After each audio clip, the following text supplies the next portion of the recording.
मान्यवर डॉक्टर विश्वरंजन राउत महोदय जोरदार करताली दे तांको स्वागत करिबा तांकर दुई पद अभिभाषण निश्चित हमकु प्रेरित करिबो तक सहित आजिर जे सबुठु भल चासी तांकर श्रीमुखरु आमे सेही अवार्ड टी शुणा एवं से चाषी को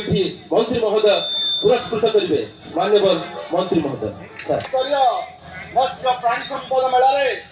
मते मुख्य अतिथि भाव में निमंत्रित कर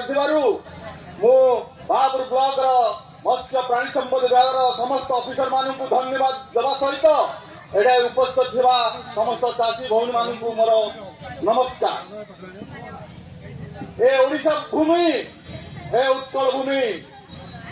ए कलिंग माटी होची वीर युद्ध मानकर जमी एठाई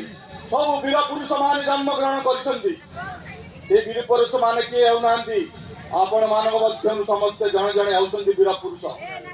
योद्धा ए कृषक भाई भौणी मान होउसंती योद्धा तांको पाई आज जदि तांकर आर्थिक मेरुदंड सुदृढ़ न हुए ताले ए राज्य ए देश केबे भी समृद्ध हो पारिबो नाही। तेणु से आमर सरकार विभिन्न योजना करिसंती आपण मानक पाई आपण मान से मानकर फायदा उठांतु तथा मुख्यमंत्री कामधेनु योजना मुख्यमंत्री उद्योग योजना मत्स्य पोखरी योजना बाबुल योजना एभली अनेक योजना आनिसंती आउ आपण माने देखुथिबे स्टॉल मानकर विभिन्न योजना मानकर लेखा जाइछि ताको पढंतु तार सदुपयोग करंतु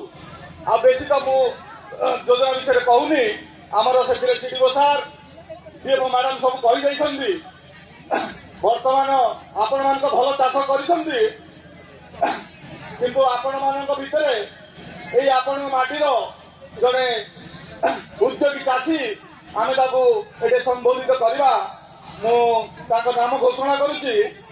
से होउसंती केही नुहे आपण मान मध्यरु मिस्टर